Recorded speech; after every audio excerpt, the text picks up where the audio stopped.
Hey YouTube, Metal Fro here again, back from what appears to be another really long hiatus. But I wanted to share some vinyl that I've received with you and hopefully get myself started on the path to doing more vinyl collection videos and hopefully some album mini reviews and maybe even some gaming related videos. So I'm hoping this will be the first of many new videos to come in the not too distant future. I haven't picked up a ton of vinyl since my last video, but I have picked up enough that I'll be able to do a few videos to kind of separate some out and just do a few records per video. And so I wanted to share a few items with you now. First off, I wanted to talk about a vinyl reissue of an album that was very important to me in my formative years of discovering metal, and specifically in my discovery of what I will nebulously dub extreme metal. And by that I mean anything that's aggressive thrash metal on up to death metal and black metal and kind of everything encompassed within that range. This is a band that was very early on the scene and just has been a really important group for me for a number of years, and that is Vengeance Rising. This is, of course, a recent vinyl issue done by Roxx Productions of the band's debut album, Human Sacrifice. Now, for those who don't know, the band was originally just called Vengeance, but due to some trademark or copyright issues with another band that had previously used the name, after the initial vinyl pressing went out with just Vengeance as the name of the group, the record company had to quickly backpedal and make sure that all future vinyl, CD, and cassette pressings had Rising under the name, and so they became Vengeance Rising. So as whether or not you can see on this particular pressing, it says Vengeance Rising, but of course the original vinyl pressing, which I have yet to track down a copy of, has just Vengeance on the outer sleeve. This is, of course, a picture disc reissue. So on the first side, as you can see through the sleeve, hopefully, you've got the original artwork, iconic photograph with the hand of Pastor Bob Beeman of what was then Sanctuary, Hollywood, California church. Church specifically set up to reach metalheads and rockers in that area. And then on the back side, you get a short write-up about human sacrifice, specifically about Jesus and how he was the human sacrifice, as the lyrics of the song specifically say. You also get underneath of that pictures of the band members who were on the album and toured with that. And then you get your track listing for side A and side B. It's a really attractive picture disc. The print that's actually on the vinyl looks very good. I really think it came out well. It's a great representation of, as I said, the iconic original art of the album, and is just fantastic. This pressing sounds really good. The album was, of course, reissued on CD here a few years back by Intense Millennium Records, which I was a bit of a minor part in, and so, but I don't know if this is the same mastering that was used for that, or if this is a slightly different mastering. I think maybe this was remastered again specifically for this release.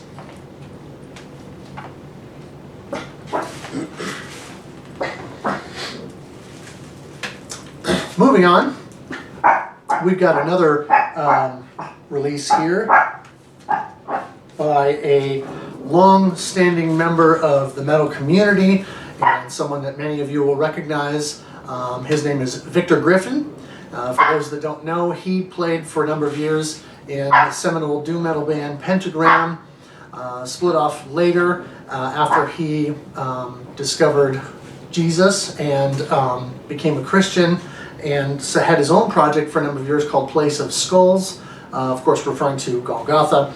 And since he put that project to rest here a few years ago, he's been doing some other things. He collaborated recently with David Benson, who some of you will be familiar with as the, quote, Christian Ozzy, primarily because his style is similar to early to mid-period Black Sabbath and early Ozzy Osbourne, and he sounds quite a bit like Ozzy vocally because of that sort of quasi nasally tone and just a similar tonality in his voice. But this is a little bit of a different take on Victor Griffin's traditional doom metal kind of sound. This is Victor Griffin's Engraved. It's a really good record. It's kind of the style is what is known as stoner doom. Now, to my knowledge, Victor is not a stoner, but stoner doom generally has a very fuzzed out sound, less overtly heavy in terms of the guitars having a really crushing heaviness to them, like a lot of doom bands, but more just the sound of the guitar being much more fuzzy. It still has a fair bit of heaviness to it and a lot of crunch, but it's not as overt as something like Place of Skulls would have been, or his other band Pentagram, or other bands in that vein. Really good stuff. It was released by a group called Ferret Records. I believe they're Swedish, if memory serves. It was a joint venture. The vinyl release was a joint venture between them and Veritas Vinyl here in the States. And I'll just pull this out of the plastic outer sleeve here briefly. It's a gatefold, so you've got your nice front cover here and a back cover with the track listing and of course the Ferret and Veritas logos. You also have inside the gatefold all of your album credits on the one side with track by track information as to the different players who contributed. Among those specifically, you've got Victor Griffin, of course, doing most of the stuff, and then Anne Griffin. I'm not sure if that's his wife or his sister, or cousin perhaps, but she plays bass on looks like just one track. You also have Ron Holzner, Marty Sweeney, Guy Pinhas, and Dan Lively, and then Greg Turley contributing bass.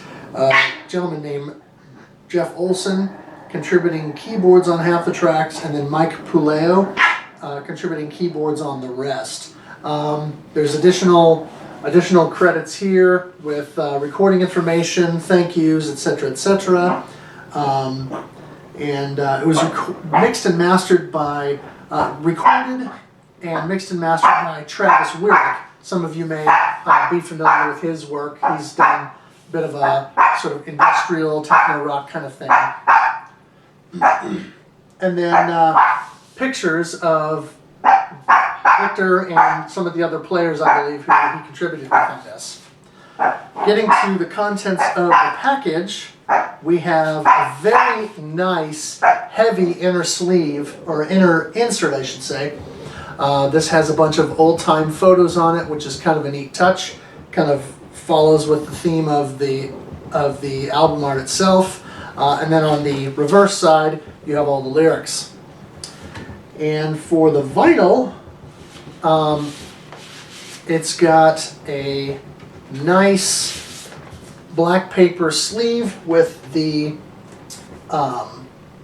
anti-static inner plastic portion, and the actual vinyl is this really nice translucent green. I really like the look of that, and so you can see there side A has the Ferret Records logo, and then side B has the Veritas vinyl logo, and just shows side A or B, 33 1/3 RPM, and basic release information there. No track information on the actual label itself, but really nice package. And I know I say this a lot with my vinyl videos, the ones that I've done recently for modern vinyl releases, but I'll say it again. I love it when a product is available as a vinyl, but then they also offer you a download.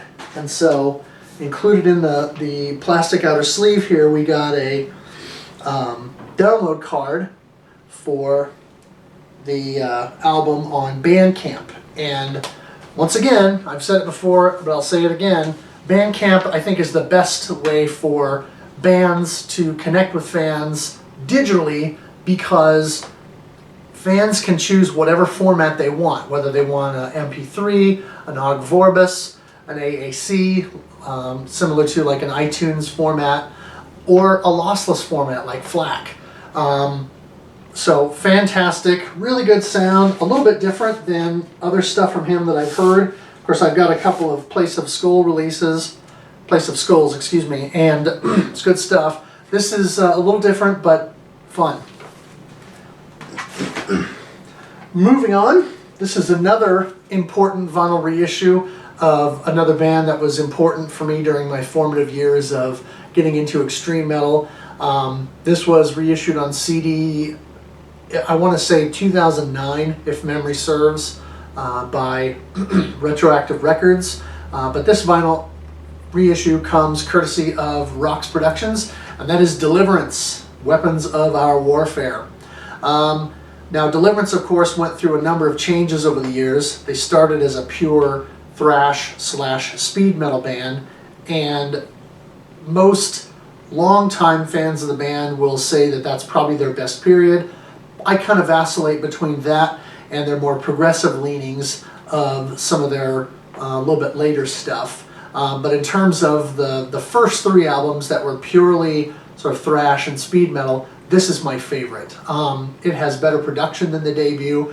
I think the songs have a little bit more variety. The first album was really good, very consistent from front to back, but this has just a little bit more variety, a little bit better songwriting, better production, and overall I just think it's a better package. I especially love the cover art and the depiction on that.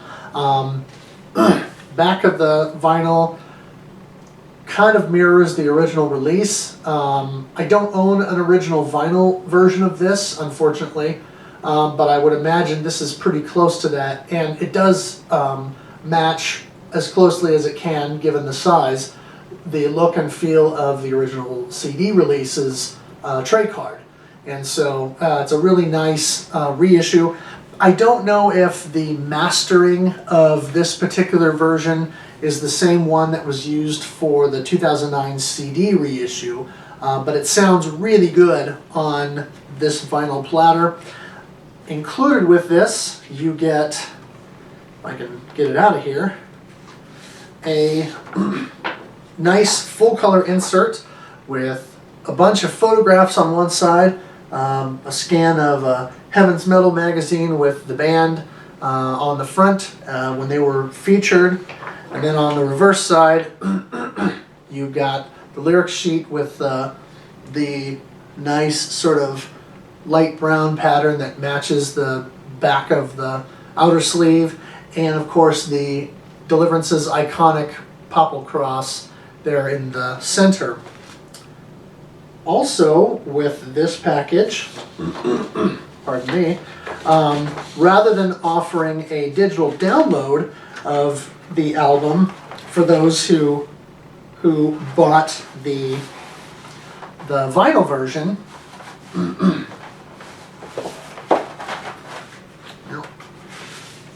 having some difficulty here. Rather than offering a digital download card for that, you actually get the full album on CD as well. So very, very good value from Roxx Productions on this. Fantastic to have this on CD as well. Of course, I've got the original Intense Records release, I have the retroactive 2009 release, and I have Roxx's specific CD pressing for this package. The vinyl itself comes in just a basic paper sleeve, but inside that paper sleeve is this beautiful blue vinyl. I would say it's slightly translucent, but mostly opaque.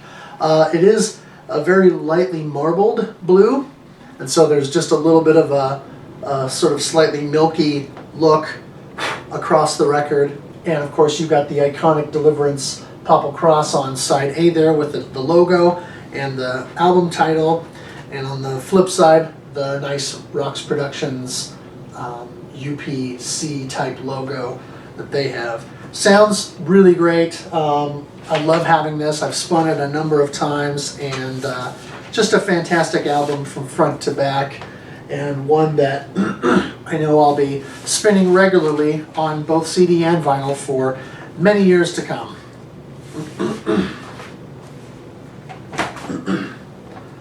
Up next, we've got another vinyl release from Roxx Productions. This is another thrash band, one that I was kind of late to the table with. I wasn't a fan early on, particularly with the first album, because I felt like the production was a little weak and it just wasn't my thing. The vocalist, to me, sounded a little bit too much like another famous vocalist in the scene. But in the years since, I have come to very much appreciate and enjoy the group, and now I consider myself a big fan, and that is Ultimatum. This is Heart of Metal, and it's 20 years of Ultimatum, as it says here on the bottom. This is a kind of an anniversary release. There was originally a CD box set, which I plan to cover in a future video, and many thanks to a friend of mine who was able to secure a copy for me when I was a little light on cash and couldn't do so myself. So I'll be featuring that in a future video and discussing that more specifically, and giving him a shout out. But the Heart of Metal mirrors the CD release that came with the box set. Of course, it has a depiction of Scott Waters, the lead vocalist, on the front with his actual heart of metal, as it were. Scott always with the sense of humor that kind of mirrors the wacky sense of humor that a lot of the 80s and early 90s thrash bands had before everybody became so serious and dour. On the back you have, of course, the track list here, with your side A and side B. A nice little write-up here along the side. And then some nice band picks, kind of then and now sort of thing. Inside, you have this nice heavyweight inner sleeve. Once again, just the front cover artwork on the one side, and on the flip side, you have lyrics to the 4 new songs on the release. There are 4 new songs on side A, and then side A closes with Into the Pit from the album of the same name, and then several write-ups from a couple members of the band, as well as some additional people like Steve Rowe of Mortification, Ron Reinhardt of Dark Angel and Oil, Glenn Rogers, who was a member of Vengeance Rising, who we talked about before, Ted Kirkpatrick of Tourniquet, and a couple of other folks, Bill Baffert from Roxx, of course, Dale Huffman from Metal Pulse Radio, and Mike Grotto, formerly of Recon and Deliverance. And so, anyway, just a neat piece to have with that. And like the Deliverance album, this one comes with not only the vinyl, but also a CD copy. Just in this nice green sleeve to kind of match the green theme of the band's logo. I already have the CD because I have the box set, but it's nice to have this copy as well. And for anyone who purchased the vinyl version, to have the CD with it, and only the vinyl version, it's nice to have this in this digital format as well. As for the vinyl itself, like the Deliverance vinyl was blue to match the blue hue of the front cover, this one is green to match the green in the band's logo. So you've got this, again, this nice semi-translucent lightly marbled green. Looks really fantastic. Has the Ultimatum logo on the front, or on side A I should say, with a double X behind it for 20 years, and then Heart of Metal here. And then on the flip side, of course, you have the nice barcode Roxx Productions or Roxx Record logo. Again, sounds fantastic. I know it's primarily a digital master, and there are some who are nitpicky about all digital recordings and masters going to vinyl and not sounding that great, but it really does sound good. So if you're fickle about such things, this may not be the release for you. But if you're a fan of the band and you're a fan of vinyl and you're a collector like me, then Heart of Metal on vinyl is one that you may want to get your hands on.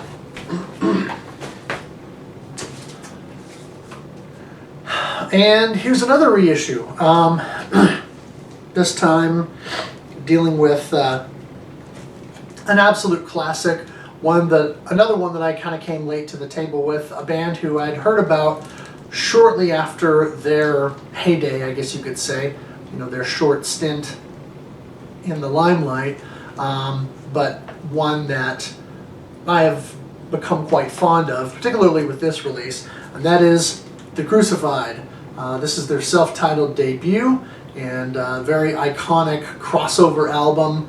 Crossover, for those unfamiliar, is sort of a style based on the merging of hardcore punk and thrash metal.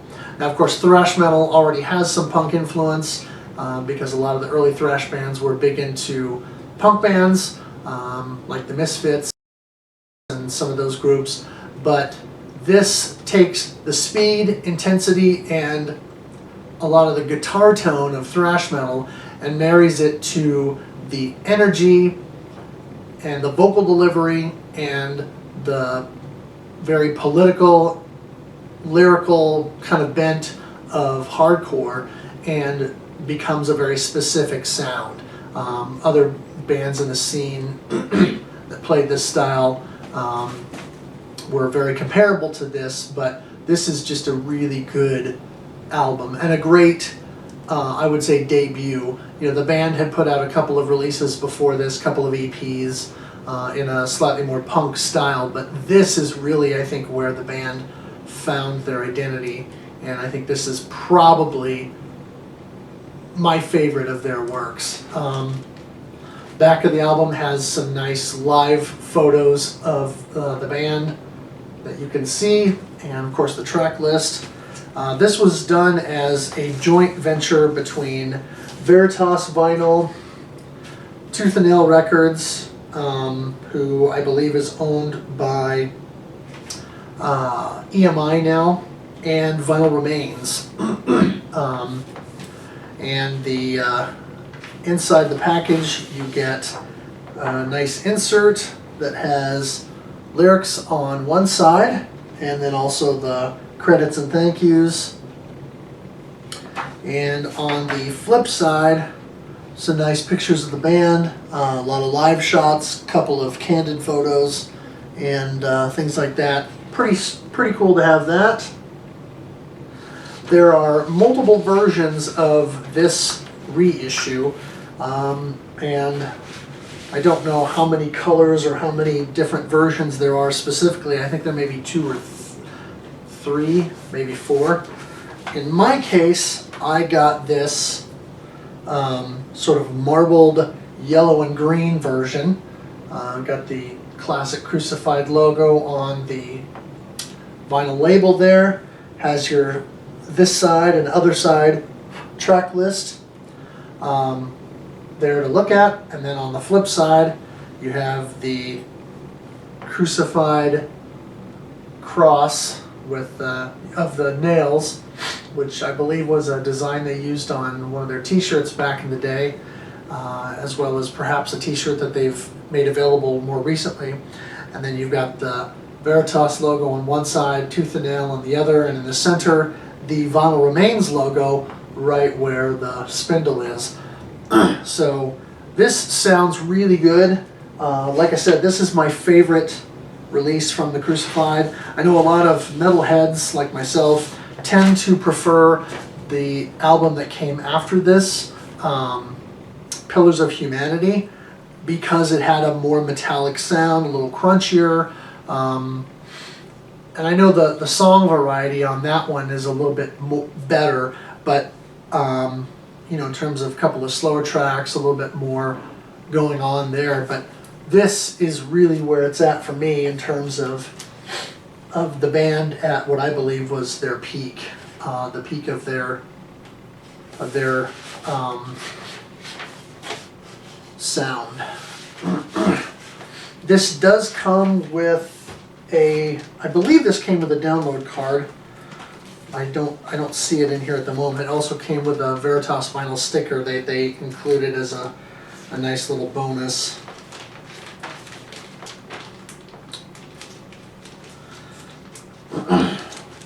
And finally, in today's video, I want to cover a slightly newer band, another hardcore band, one that I wasn't familiar with early on other than in name, but it was an early Tooth and Nail solid state band called Stretch Armstrong, so named after the classic toy of the strongman guy with the stretchy rubbery arms that you could pull out and stretch.